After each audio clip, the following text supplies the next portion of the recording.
1971 to 1974.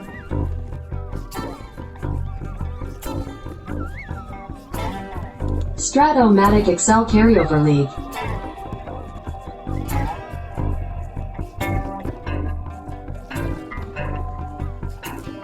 Brought to you by the Shrimp Trawler.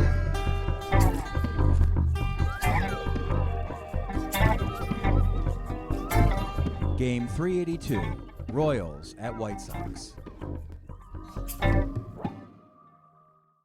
Welcome back, baseball fans. 1971-74 Summer Carryover League. We are back into the American League with a series in the American League Midwest between the Kansas City Royals and the Chicago White Sox. Teams that were at the top at the division, though not with gaudy one-loss records. And but this is a big series, of course, for the White Sox as the team with the, I guess, highest ambitions here, as they were in the League Championship Series a year ago against the Oakland A's, because they're not in the same division, which helps the White Sox tremendously. And they want to pick up from where they left off last year. The White Sox have struggled early this season, getting off to a 3-8 start, or 3-6 start, I believe. But they've got it going now. Let's go take a look and see what has happened in a series that opened up in Kansas City.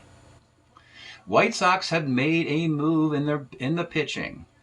Bart Johnson was the scheduled starter. They decided, they talked to him and said, Bart, we need you in the bullpen. And matter of fact, we're going to put you at the back end of the bullpen. Bullpen by committee with Terry Forster, Jack Aker, and Dave Lemons, who's pitched very well for them. So they're going to put Lou Krause, who was in the rotation a year ago, moved to the bullpen. Now he's gone back into the rotation, and he starts today versus Kansas City's Paul Splittorff.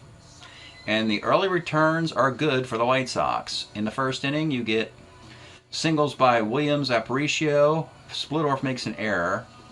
You get a bases little walk by Carlos May, but you get a double play by Bill Melton. After all that, you just get a run. Tom Egan, power hitting catcher, solo shot, 2-0 Chi Sox.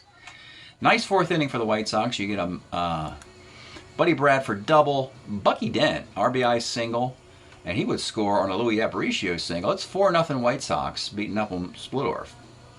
Meanwhile, Lou Krause, who's not rusty at all, he pitches very well. 5 shutout innings. Runs into a little trouble in the 6th. Gives up 3 singles, hits his point of weakness in that 6th inning. So they go to the bullpen, try this newfangled bullpen out, and Dave Lemons comes in and induces a John Mayberry double play ground ball. It's a 4-1 game. Bottom of the 7th, you have Dwayne Josephson hits a homer off of Lemons. It's a 4-2 game. Then in the 8th inning, after a leadoff double to Popovich, they bring in Jack Aker to face Amos Otis. But Otis delivers an RBI single. So they pull Aker and bring in Terry Forster. He gets the next 2 outs, and it's a 4-3 game into the 9th. And they say, well, Bart Johnson, remember we talked about possibly closing games out? Here's the ball, kid. Just a 1-run game on the road against Ed Kirkpatrick, Bob Oliver, Josephson, and Patek. Bottom of the 9th, Bart Johnson gives up a single to Kirkpatrick, and that is it. Gets a couple ground ball, actually 3 ground balls. That single, and that is a save for Bart Johnson. He gets a save in his first relief outing for the White Sox. They win Game 1, 4-3. So that's a big move for them, retooling their pitching. Game 2 in Kansas City, and it's Wilbur Wood versus Mike Heedland. And oh boy, when the White Sox put their minds to it, folks, they can put up some crooked number innings. And today, at the expense of Mike Heedland, they do. 2nd inning, single, walk. Even with an infield up 6-2-3 double play, they brought the infield up with nobody out for Aparicio. Hits into a 6-2-3 double play. Don't worry about it. You get a Ken Anderson walk and a Carlos May walk, you still get 2 runs. 5th inning, after a single and a walk, it is Bill Melton. Put in the cleanup spot, makes sense, leads the team in homers. They've moved Dick Allen into the 3-hole and Carlos May into the 2-hole, getting their hitters up sooner in the innings. And then in the 6th inning, this seems to work again as Henderson singles and Carlos May hits a 2-run homer. After Dick Allen out, Bill Melton double, George Orta home run. And the White Sox, boy, they got this thing cranked up now, folks. They're looking very impressive. They've got a 9-2 lead. And in a weird day where the Wilbur Wood normally carries his team, in this particular day, it's the White Sox offense that bails Wilbur Wood out. Wilbur Wood goes 8 2/3, 11 hits and 5 runs. He gives up a 2-run homer to Al Cowens, his only homer on his card. In the 7th, puts a bunch of guys on in the 9th, and with a 9-5 game, they say, hey, Bart Johnson, we weren't really kidding. Can you go out there and get that final out for us? And he gets John Mayberry to fly to center field to end the game. 2 road wins for the White Sox. Very impressive. Very impressive for these White Sox. After stumbling earlier this year, they righted their ship. Game 3, back in Chicago in Comiskey Park. It's Marty Patton versus Tom Bradley, the unsung hero of the White Sox, having a fantastic year. Maybe having a better year than Wood. Bradley is perfect through 4, gives up an RBI sac fly in the 5th. But the White Sox, they're still doing their thing. Aparicio single, an error, and then Carlos May with a single and a sac fly by George Orta. A solo homer by Orta again. George Orta's playing very well now. And then in the 7th inning, you get a single, a ground out, a single, an error on a catcher, and Dick Allen, 3-run homer for him. He has been quiet on the homer front. He's tearing up the batting average at on base. He's got like a 450 on base percentage, but not a lot of home runs. That's okay, as long as he's in the middle of the action. And boy, this White Sox team, an 8-2 victor. Bradley does get the complete game. 6 hits and 2 runs in 9 frames. Wow, making quick work out of the Royals. 3 straight wins. And the White Sox are on a roll, shall we say. Let's take a look at the overall standings here as we go into a Game 4. There are your White Sox. They're hot. 16-12 doesn't seem impressive, but you got to remember they started 3-6 or 3-8. I forget what it was, and the Royals have really faded. They were in first place earlier this year. They faded hard. Break up the Brewers for being competitive again after we thought they'd be the worst team in the American League. They have not been the worst team in the American League. They're just a game under 500. 2.5 game lead. White Sox will be in first the All-Star break unless they drop 4 straight to the Royals, which, hope that doesn't happen. Again, the A's won their series. Expos stumbled a little bit, losing 4 out of 6 to the Indians. And, of course, the East has still got to play these games. So right now, White Sox in a great opportunity to possibly, dare we say, get closer to winning this division and maybe getting a bye, a 1 or 2 seed. Is it possible after their terrible start? I don't know.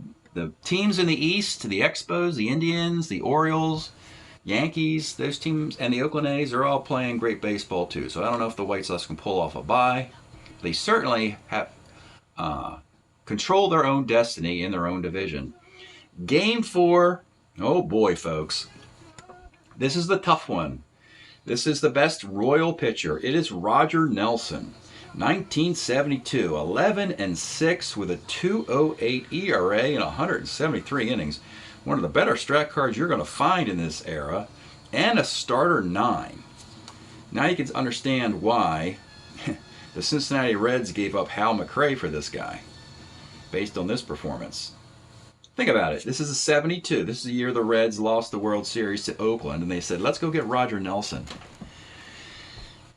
because of this card. Maybe he'll take us back to the World Series. It won't be him to do it. It'll be other guys to do that for the Reds.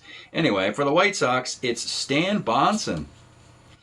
In 72, he was a 21-game winner in 252 innings. Starter 6, though, so we'll probably see a lot of the White Sox retooled bullpen today. Game 4, White Sox, they'd love to get a sweep. The fans brought their brooms to Comiskey Park, hoping for a sweep. That would be a huge, huge boost to their World Series hopes. And leading off in Comiskey Park for the Royals is Pat Kelly. 37 is a walk. Now this has been the advantage the Royals have, is stealing bases. The White Sox catchers have poor throwing arms. +1 today for Stinson. Kelly's going to take off. May as well. You're down 0-3 in the series. Got to make something happen. Rolls a 14. I think he's out. He's a 13 for a B. +1 arm makes it 14, but you're holding him, so he's out stealing. Tough break right there out of the gate. Now George Brett batting second. 68 off Bonson is double. 1-9 is a double. So you get the runner at second with 1 out. Lou Piniella. 1-6. Let's take a look at Lou Piniella. Triple. 1-4. Double the rest for your 1972 .312 hitting Lou Piniella. I think he was selected by the Seattle Pilots, but then before the season started in 1969, they traded him to the Royals for Steve Whitaker. And oh boy, that did not work at all for the Seattle Pilots, and it worked out pretty good for Kansas City and later the New York Yankees. 1-6, triple. 1-4 double, rolls the 1, gets the triple, and the Royals have a rare lead in a game here, 1-0. Runner at third, John Mayberry. 2-4 is right B ? Trying to tag up here, Piniella. 11 runner. 12-13. -2 arm, no, you will not. You need a 14 or better to tag up for the road team. And it's Ed Kirkpatrick. 4-4 off Bonson. Oh, catcher's card. This is problematic. This is where you get the pass ball to score the run. A 4-10 catcher. And it's the pass ball foul out shenanigan. And the run will score. Unearned run. And it's 2-0, Kansas City. Bottom of 1. Ken Henderson leads off. 57 is a K. Carlos May, 32, rolls to first. And Dick Allen. 2-6, Allen with a base hit to left field. B-stealer. But Kirkpatrick's got a good throwing arm. He'll stay put at first for Bill Melton. 67 is a K off the dangerous Nelson card. Top of 2, it's Bob Oliver. 56, pops to short. Amos Otis, 1-8 is double. 1-9. It's a double. Runner at second for Cookie Rojas. 2-6. Let's take a look at Cookie Rojas' card. The Royals have come to play today, folks. Down 0-3 in the series. They're hitting everything. 71 Rojas did hit 300. His best year. A 300 hitting 2 second baseman. This is why we thought the Royals had a chance to contend for a World Series before George Brett arrived, because guys like Patek and Rojas and Mayberry, Kelly, Lou Piniella, were having their best years even before Brett arrived. Hasn't translated, but here it's an RBI single. 3-0. And now Patek, batting ninth, which is like leading off in some circles. 58 pops to third. And with 2 outs, it's Pat Kelly, who has a higher on-base percentage than Patek. 110 is a single to right field. 2 on, 2 outs for George Brett. 66 is a walk. Boy, Stan Bonson is laboring early here, and he's got to hold this thing together to keep the White Sox in it. Bases are loaded, 2 outs. It's already 3-0, and it's Lou Piniella, who tripled earlier. 38 is a roller to short. Bonson gets out of it. He's thrown a ton of pitches already. Now you know why he's a starter 6. 3-0 puts a lot of guys on base, but ultimately they don't score. Bottom of the second inning, it's George Orta. 1-4 flies to right. Buddy Bradford, 57, that's a strikeout. Bob Stinson, 2-4, flies to right field. Top of the third, it's going to be John Mayberry. 66 is another walk.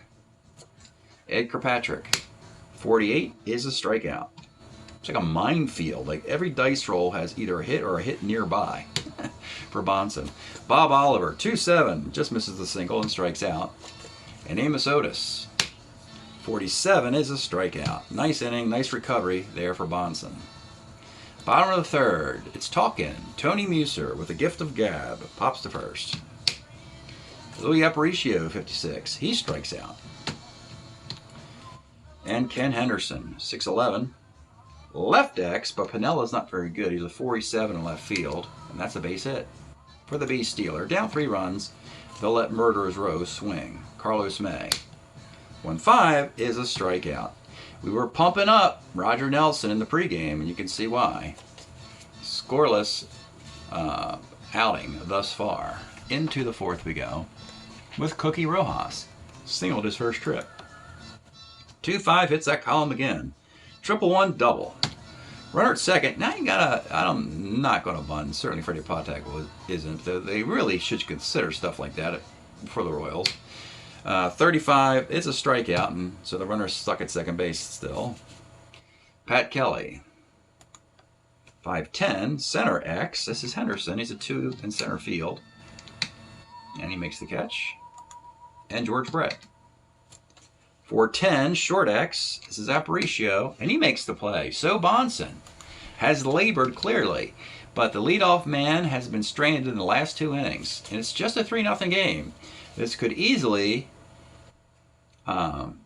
be a crooked number inning anytime for these White Sox. Dick Allen, 1-5, and ladies and gentlemen, let's take a look at your 1972 American League Most Valuable Player.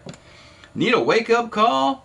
Dick Allen leads off the 4th inning with a home run, and maybe this is the start of his home run streak, as he hit 37 of them with a 308 average and 99 walks, winning the MVP award, and it's a 3-1 game.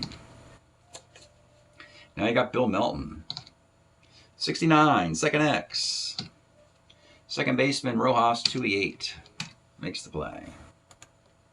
George batting out of Orta, 47, pops to short. And with 2 outs, Buddy Bradford, 2-12, rolls to third. 3-1 game in the 5th. Lou Piniella, 2-5, short. Mayberry, 44, catcher's card. 4E10 catcher again. Makes the play. And Kirkpatrick, 59. Sky's the center. Bonson getting better as we go through the game of his first 3 up and 3 down inning. Bottom of the 5th. Let's pause a moment for station identification. This is the Shrimp Trawler video channel. Este es el canal de videos de camaroneros. Bottom of the 5th. It's Bob Stinson. 2-4 flies to right. Talkin', Tony Muser, 53. Rolls comebacker to the mound. Louis Aparicio, 35. Roller to short. Roger Nelson is the monster. Shame he can't pitch on 3 days rest for the Royals. That's what they really need. But he pitches once every 4th day, and he's delivering today when they need him the most. Top of the 6th we go. This is the Bonson breaking inning in a very winnable 3-1 game. If he struggles again, this retooled bullpen is going to come in on their white horses here. Bob Oliver, 55, Sky's the center. Amos Otis, 2-8, rolls to short. And Cookie Rojas, 49 is a walk, and Fred Bullet Patek swing away here.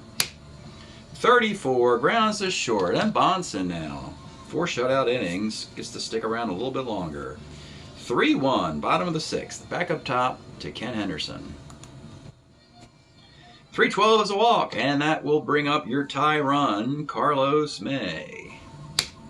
2-8, Carlos May with a base hit in the center field, and Henderson, 15. Oh, you're not going to go coast to coast against the -4 arm of Amos Otis. No, not worth the risk there. And here he is. It's Dick Allen with a tying runs on base. A big swing here versus Roger Nelson would be huge. The pitch to Dick Allen. 48 is a sky to center field. Now you got Bill Melton with those 2 ducks in the pond. 66 off the Nelson card. This is going to be single 1-18. Gets it. Moves the runners base to base there, station to station. So they are loaded for George Orta and Buddy Bradford here. Got to stay out of the double play if you can. Royals play this back, of course, in a 3-1 game. And the pitch to George, batting out of Orta. 53, pitcher B. So it's a 1-6, trying to get the 1-6-3 double play, and Orta beats it out. The runner from third does score. Carlos May is on third base. Orta's at first in a 3-2 game with 2 outs. And it's going to be Buddy Bradford.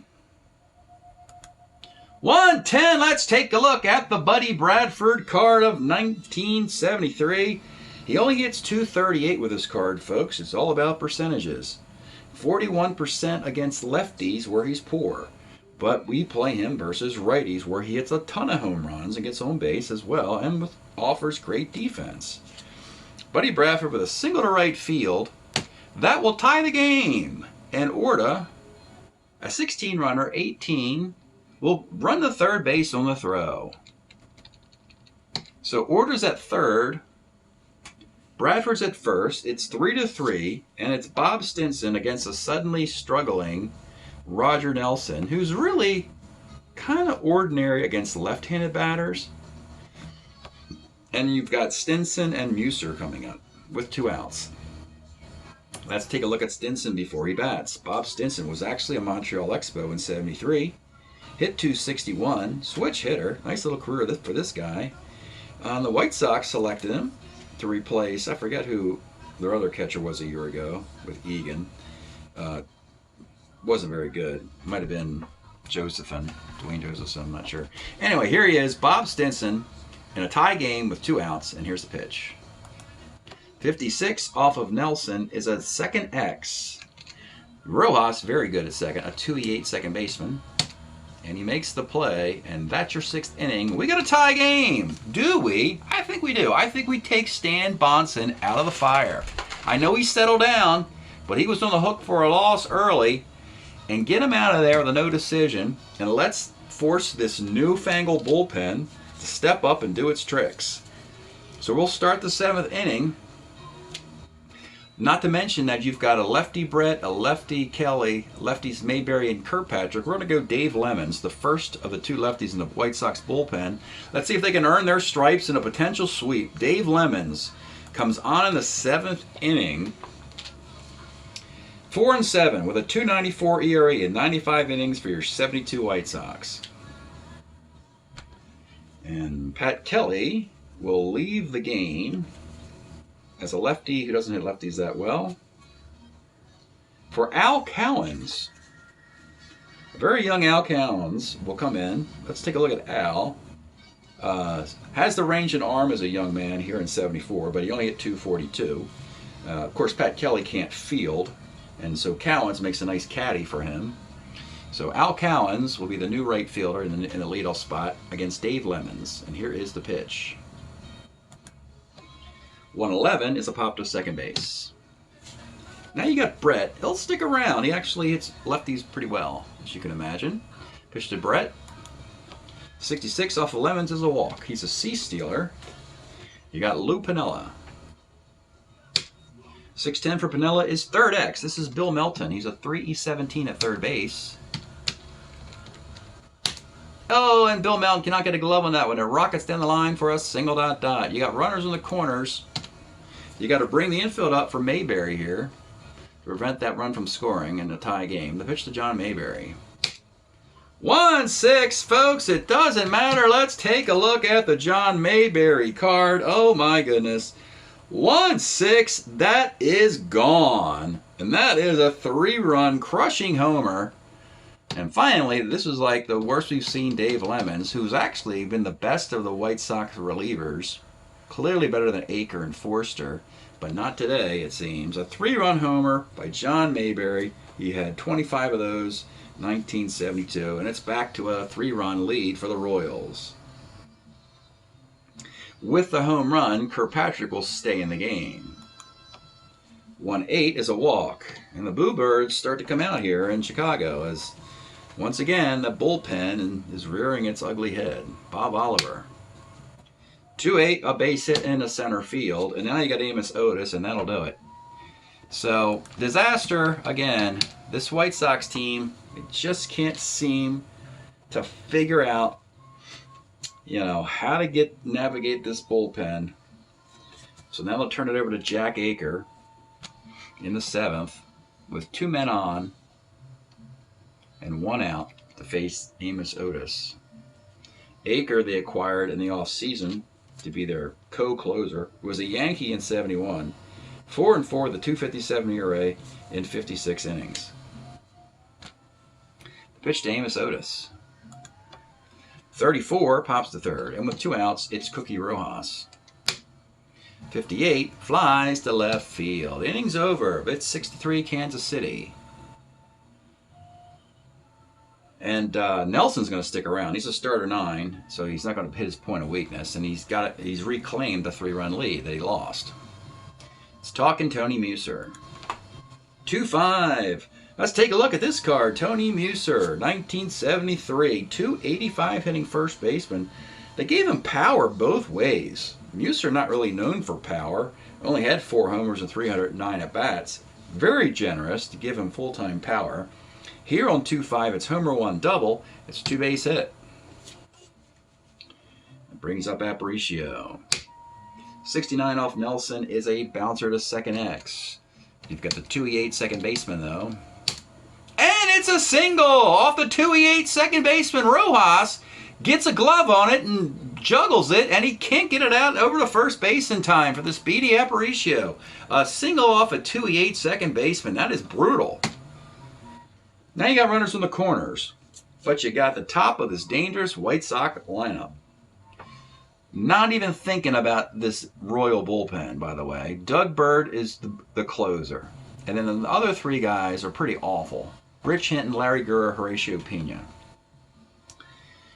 Probably got a worse bullpen than the White Sox.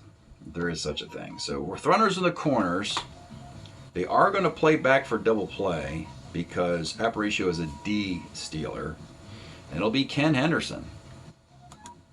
68 off of Roger Nelson is going to be single 1-6, line out, and he cannot convert and gets a line out on the 20 for the first out. Now you got Carlos May.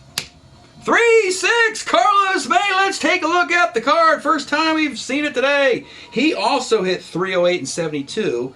Lost the team batting average lead to his teammate Dick Allen by less than a percentage point, obviously.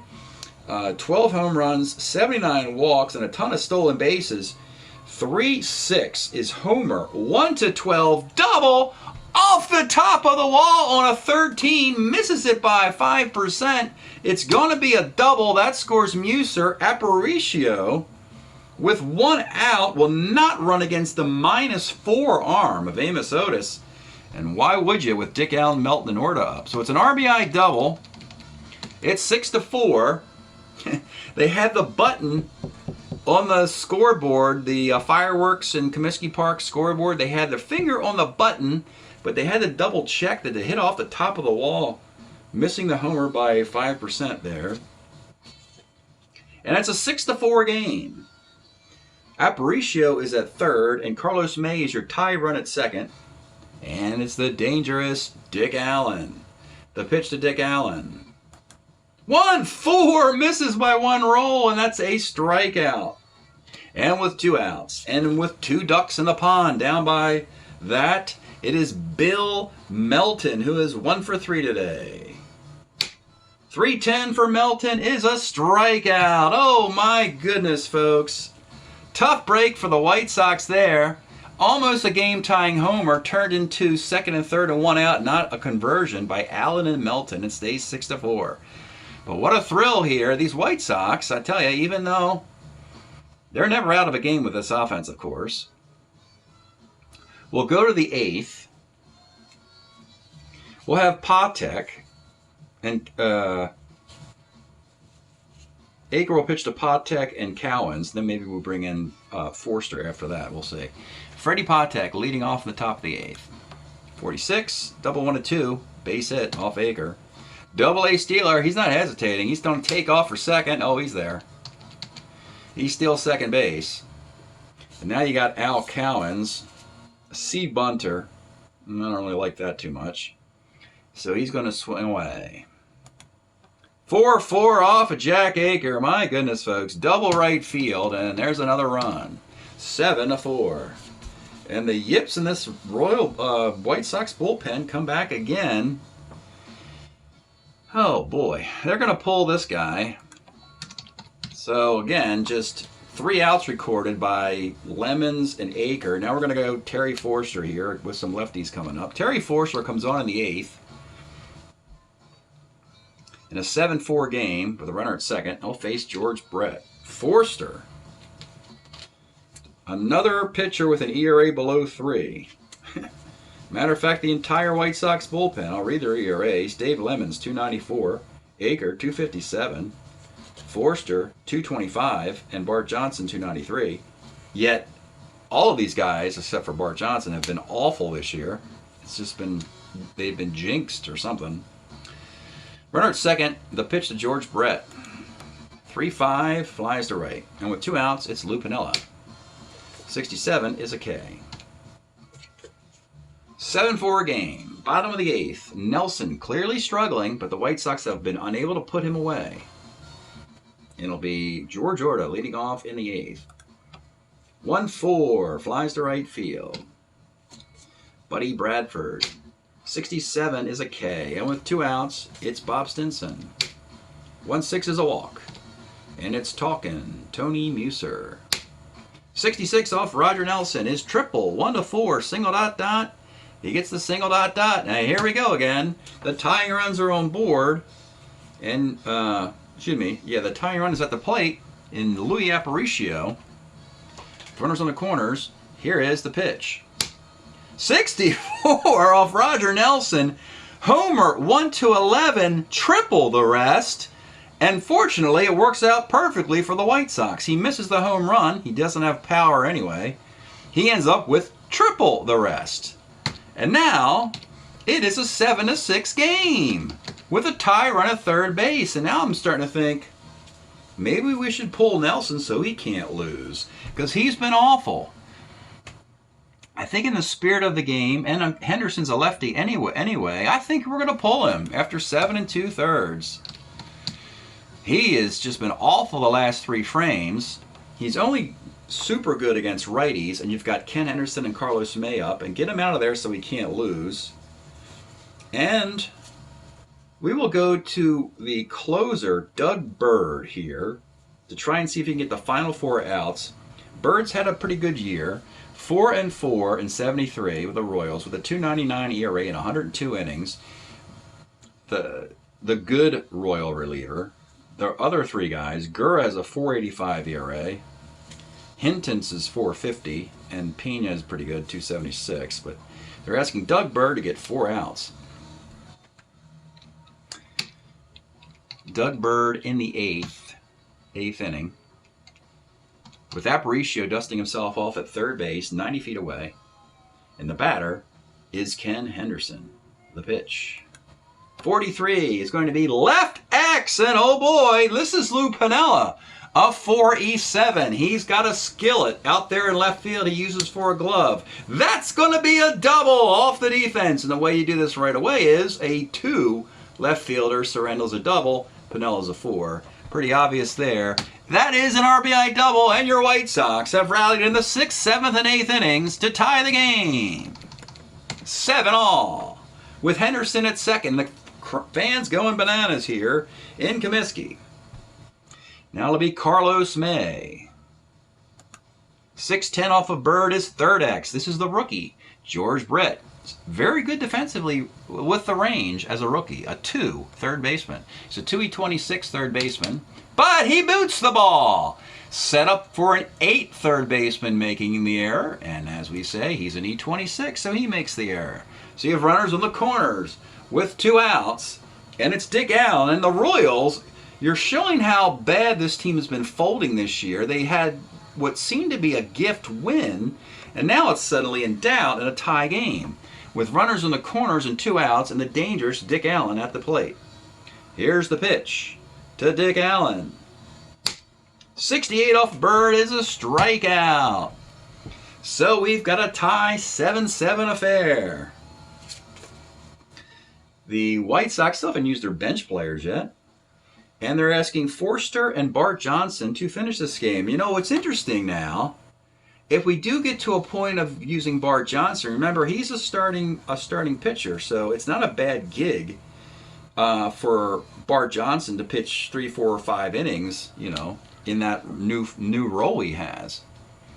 So in the 9th inning, Forster will continue in his 2nd inning.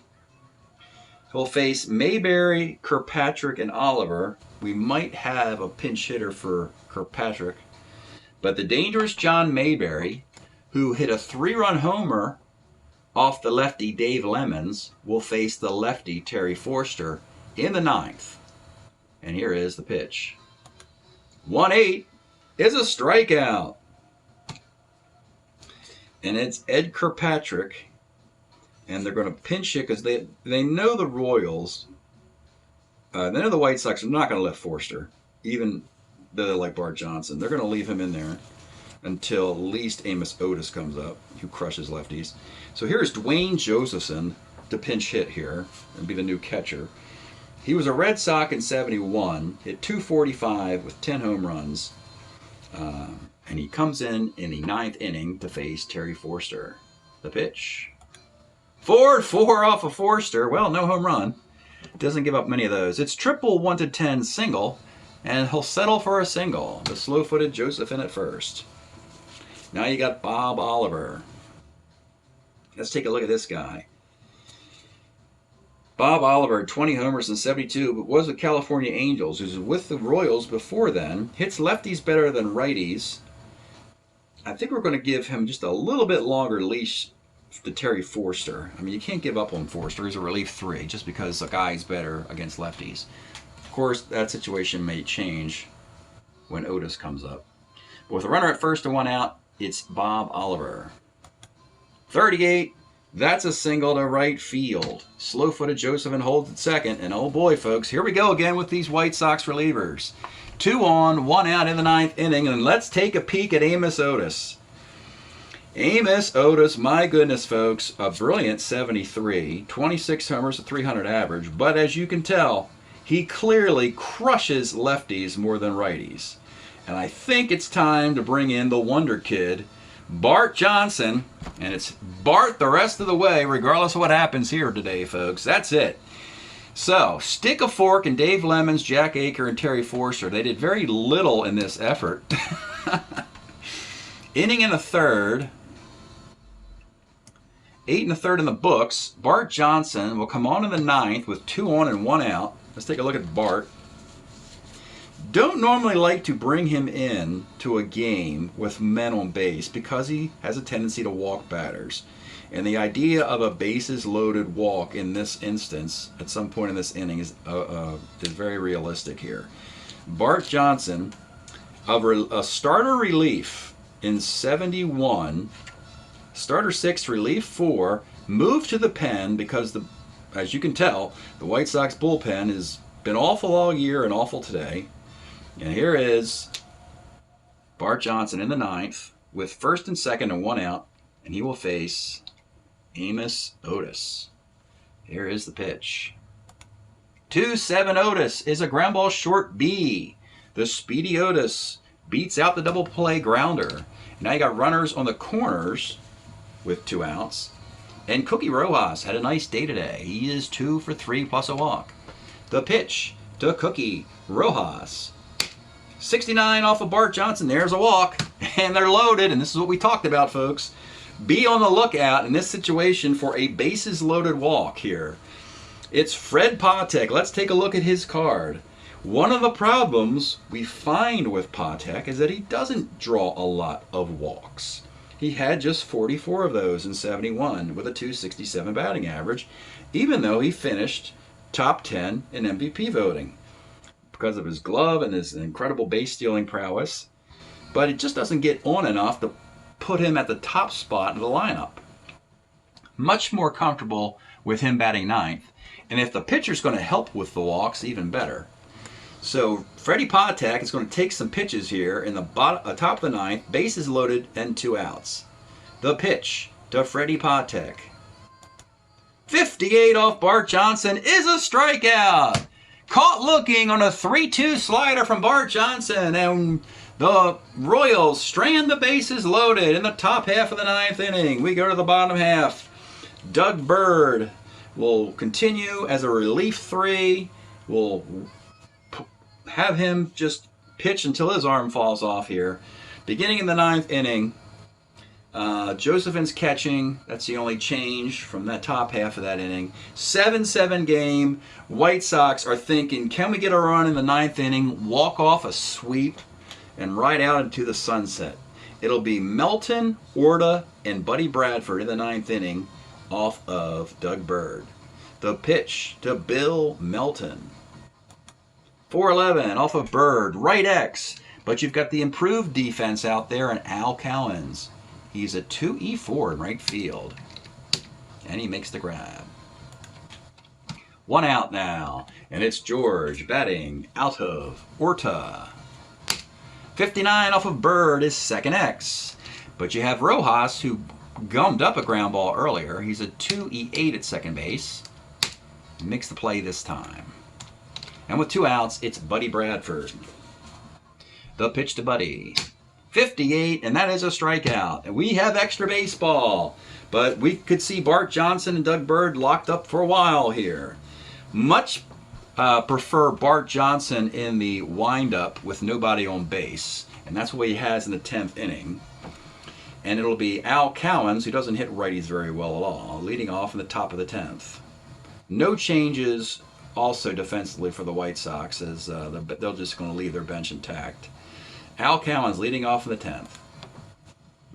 3-6 a grounded to third. George Brett, the rookie, is 1 for 3 with 2 walks today. 56 off of Bart Johnson. There is a walk. He is a C stealer. Does he attempt a stolen base off a +1 arm catcher with 1 out here? He's going to try it. Brett's going to try and steal, and he's in there on a 3. Oh boy. And your T rating for Stinson is T1 to 9. So he misses the T rating. So Brett steals second and stays out of the double play. Again, this is a weakness of the White Sox. They have terrible throwing catchers, and the Royals, as we know, are a speed team. So now you got Lou Piniella with a runner at second and 1 out. The pitch to Piniella. 5-11 off Bart Johnson is another walk. Oh boy. First and second with 1 out, and now you got the dangerous John Mayberry and no room to put him with runners at first and second. The pitch to John Mayberry. 56, you guessed it, folks. Your bases are loaded with walks. The kid is clearly struggling. Can he bail himself out of this mess? Josephine. I think we're going to play this back and hope, cross our fingers for the double play. I don't like the idea of bringing it up, getting a 2-run single, and playing us out of a double play on a ground ball C. So we're playing back here. Dwayne Josephson against the righty with the bases loaded, 1 out. Here is the pitch. 2-8 off the Josephson card. Ground ball, 6-4-3 double play. Playing it back worked perfectly. A 6-4-3 double play. Louis Aparicio bails out his closer. And these poor Royals. You got to feel bad for the Royals. They have lost 3 straight. Their season is fading. They seem to have this game 3-0. They seem to have it again 6-3 and 7-4.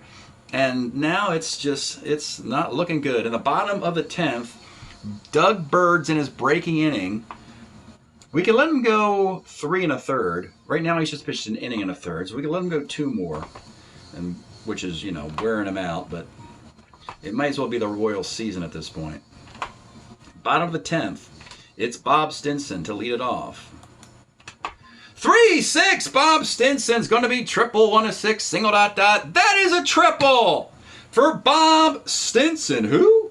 Bob Stinson, not even a White Sox player, but they signed him as a switch-hitting catcher with power, and he's just tripled in the 9th inning. Now, if you get a sac fly attempt, don't you want to have if you get a B question mark, let's have a pinch runner, Walt Williams, run as a 15. He's got a pinch run for Stinson, just in case we get the sac fly attempt is hit out to Amos Otis, for Pete's sakes. So they're going to bring the infield up with a runner at third. The 15 running Walt Williams takes over at third base. And the batter is talking Tony Muser. Not a lot you can do but cross your fingers if you're a Kansas City Royals fan in this situation. The infield is up for talking Tony Muser. We saw his card earlier. He is 2 for 4 today. Scored a couple runs, has a double. The pitch to Tony Muser. 3-10 with the infield up is a walk. Now you've got the A bunting Luis Aparicio. And before you ask, no. This is not a squeeze situation with nobody out. I only do squeezes really with first and third and 1 out. And with this White Sox offense, that'd be pointless anyway. So Luis Aparicio, they have to bring the infield up for him anyway. So you have runners on the corners. The infield is up. Aparicio, 2 for 4, scored a run with a 2-run triple. The pitch to Luis Aparicio. 2-6 with the infield up is a pop to short. 1 out. Tough break for him. But now you got the top half. Maybe it is the White Sox who will benefit from a bases loaded walk to win a game. You have Henderson, May, and Allen, and all these guys have plenty of on base. Runners on the corners. Infield is still up for Ken Henderson. And here is the pitch. 56 off a bird is a strikeout because they have not reached his point of weakness yet. They needed one more base runner. That would have been a walk-off single. He didn't get it.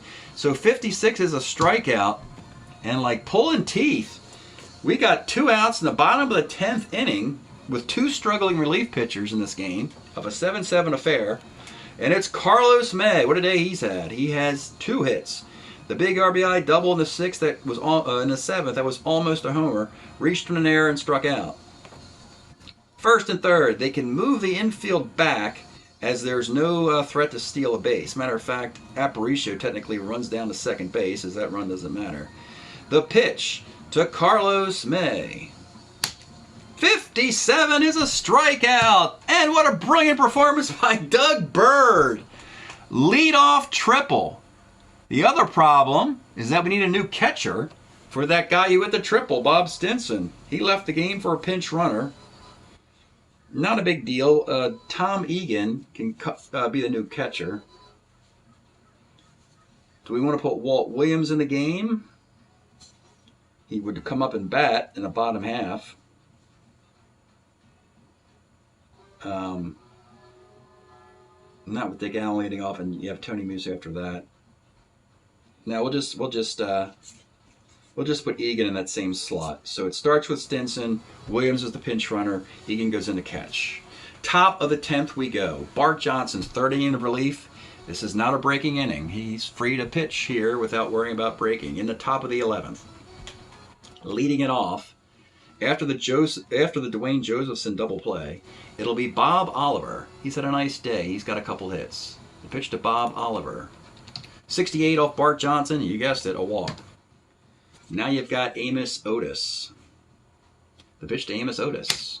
48 is a strikeout. It's like having Nolan Ryan in the bullpen. A walk or a strikeout. Cookie Rojas. 312. It's a walk. They're finding them, folks. This could be a record for walks. We're in double digits with the Royals drawing a base on balls. 2 on, 1 out for Patek. Nobody out, I might have bunted. 1 out, I'm not going to. Fred Patek. 68, you guessed it, ball 4. The 6th walk in the last 2 frames. Boy, this is going to be a nightmare scoring this game. Bases are loaded, 1 out. Bart Johnson, he is not broken, he's a relief 4. This is his 3rd inning of relief. They will, last inning, you played it back with the bases loaded and 1 out and got a double play. Do you do the same thing with Al Cowens? And I say yes. He's such a terrible hitter, you don't want to give him an advantage by hitting a plus. So they're going to play back, again, same strategy, for Al Cowens, bases loaded and 1 out in the top of the 11th inning. And here's the pitch to Al Cowens. 3-11. I gotta flash the card back up on the screen, folks. 3-11 for Al Cowens, a comebacker to Bart Johnson, and he knows what to do with that one. That's a 1-6-3 double play, and the Royals do not score. What a ridiculous game for the Royals. How many walks is this? 1, 2, 3, 4, 5, 6, 7, 8, 9, 10, 11, 12. 13 bases on balls for the Kansas City Royals. And they haven't scored since the homer here by Mayberry.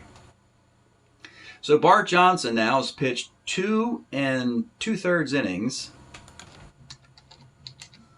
And will still be out there because there's nobody else in the White Sox pen. As we go to the bottom of the 11th inning.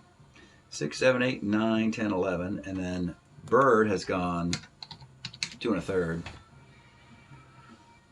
And he will go into his 4th and final inning of relief. Will Doug Bird in the bottom of the 10th. And he will face Dick Allen, leading off the bottom of the 10th. The pitch to Dick Allen. 59 is short X. The shortstop is Patek, a 2E27. It's a ground ball C. It'll be Bill Melton. 2-9 is a hit by pitch. You hit Melton. You got a runner at first with 1 out, and it's George Orta. 1-7, George Orta, double 1 of 15. It is a double, and here we go again, folks. The collapsing bullpens are trying to get another miracle here, and this time it's the Royals trying to get the miracle. Bart Johnson has had 2 miracles. Doug Bird had a miracle in the bottom half of the previous inning. He's looking for another one. He's got 2nd and 3rd with 1 out. He's hit his point of weakness. So, yes, because he's put back-to-back runners on. He's put 2 runners on in the last 2 innings. So you got Bud Bradford. I think you got to go lefty here, believe it or not. Bradford and Egan aren't particularly good against lefties. Neither can Bunt as well. And you got Bucky Dent on the bench, but he's more of a second baseman. By the way, Bucky Dent. Let me just double check that. He's a C bunter. Who would have thought? Bird's gone. So his final line is 2 2/3. He's just broken and in deep trouble here. And they're going to turn this thing over to Rich Hinton with 1 out in the bottom of the 11th inning. Unless you want to go Pena. You know, you could do Pena. Let's do that. The left-handed relievers are just so awful. It's almost like giving the White Sox the win here. Let's go Horatio Pena. We'll do him. He's good against righties, and the White Sox don't have a lefty until we get to Musser, and by that point the game would be over anyway. Horatio Pena was an Oakland A in 1973. He was 6-3 with a 2.76 ERA in 88 innings. He comes on in the 11th inning. And with runners at 2nd and 3rd and 1 out, and he will face Buddy Bradford. We talked about he crushes righties, not so good against lefties, but unfortunately the Royals just don't have a good lefty. So Bradford with the infield up. We really need a strikeout here beyond anything else for Horatio Pena versus Buddy Bradford. And here is the pitch. 47 is a strikeout. Got what he wanted, the strikeout. And now you have 2 outs, and you have Tom Egan. Let's take a look at him. He had to come in last inning because Stinson was pinch run for. So he's the catcher with 2 on. A walk won't help that much because it'll just load the bases. But that would get you to the left-handed hitting Musser, and that would put Pena in trouble. So here is 2 on and 2 outs. The pitch to Tom Egan. 56 is a fly ball to center field, and the escape act by these bullpens. Look at the amount of base runners in these last 2 innings, and neither team can get that 8th run. My goodness, what a marathon, folks. One of the most dramatic games of an otherwise uninteresting series where the White Sox are up 3-0. And Bart Johnson will go back out into his 4th inning of relief, and he is vulnerable to breaking now, finally, hitting his point of weakness. And he will have to deal with George Brett leading off the top of the 12th inning. Here's the pitch. 4-4, second X. Second baseman, this is Orta. We left him in there the whole game. He's a 4.20. It's his first chance in the field. And George makes the play. That's a big break. He's a 4.20.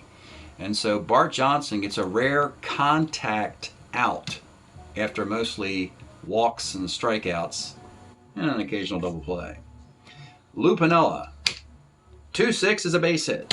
1 on, 1 out for John Mayberry. 3-10, flies to right. And with 2 outs, it's Dwayne Josephson. 56 is a K. So Bart Johnson, he'll keep going.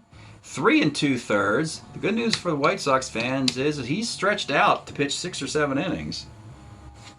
And we go to the bottom of the 12th inning.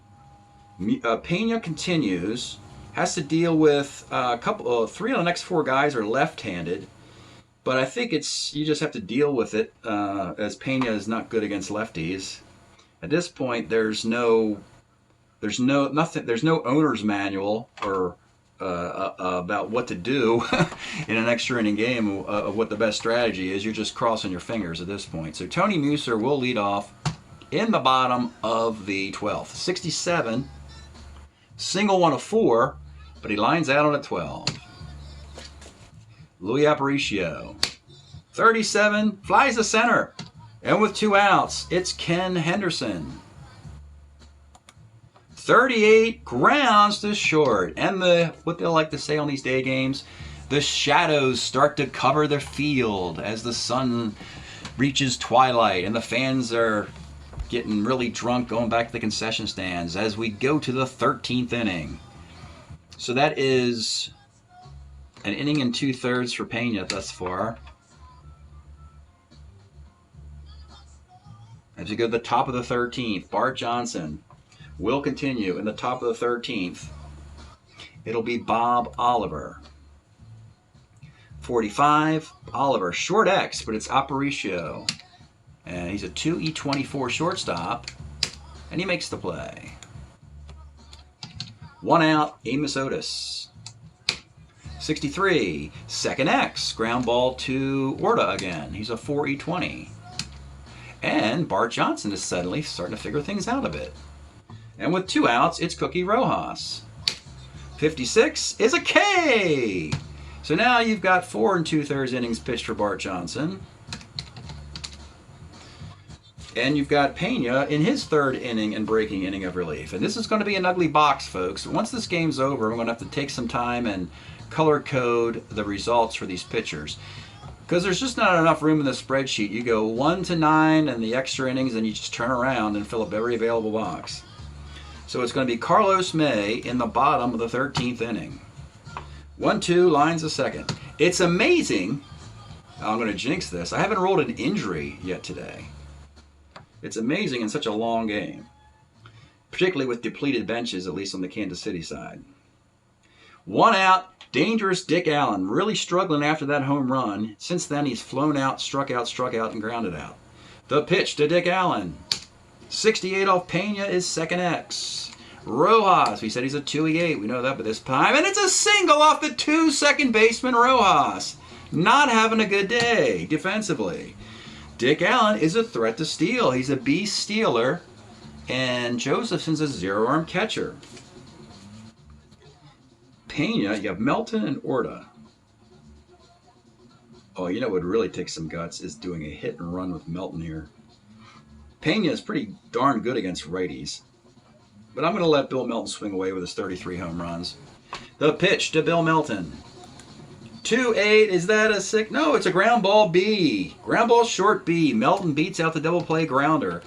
So he's at first base with 2 outs, and it's George batting out of Orta. 1-5, is this it? Let's take a look at the Orta card one more time. Could this be it? Homer, 1 of 15, double the rest. We'll look up. It is gone. He rolls a 6, and the fireworks and all the crazy crap that flies off the scoreboard in Comiskey Park. The fireworks go off and the things spin around, and George Orta walks off the game with a 2-run home run. Scoring Melton, and then the final score is 9-7 Chicago, beating the Royals. A heartbreaking, devastating defeat for the Kansas City Royals. And the White Sox did enough to figure this mess out. And I'm just going to pause it right here, folks, because I have to do the box, and it takes a while to do, and I'll do a post-game after that I do my review of all the pitching. So we'll see you soon. Congratulations, White Sox. We'll see you in a bit. Well, folks, here is the box score from the Game 4 victory. One of the weirdest and wildest games I can ever recall. When you go extra innings, you turn around and you got to color code each reliever's results, and it's one of the most bizarre lines here. Royals in defeat, 7 runs on 14 hits. White Sox had the 9 runs on 16 hits, so a slight advantage in hits for the Chi Sox. But the Royals walked 13 times, and the White Sox just 4. That's right. The Royals put 27 men on base, scored 7. White Sox put 20 men on base and scored 9. The pitching lines here. It's a good thing that the White Sox got the sweep, because Bart Johnson's going to need some time in the tub. He went 4 2/3 innings as a relief starter coming out of the pen. And now the White Sox will have 3 days off before the All-Star break and their postseason tournament begins. So that's good news for Bart Johnson. I don't know what to make of 1 hit in 4 2/3 innings, but 7 walks and 4 strikeouts. Dave Lemons gave up 3 runs. Aker gave up a run. Forster gave up a couple hits. Bonson was pulled after 6, putting 10 men on base, and he actually settled down after a bad start. Roger Nelson, a very weird start for him. 7 2/3, but he got knocked around for 11 hits and 2 runs. And clearly, after the 6th inning on, he was pretty dreadful. Doug Bird, it's a shame he had his point of weakness. He'd given up just 3 hits and 2 walks, but 5 men on base.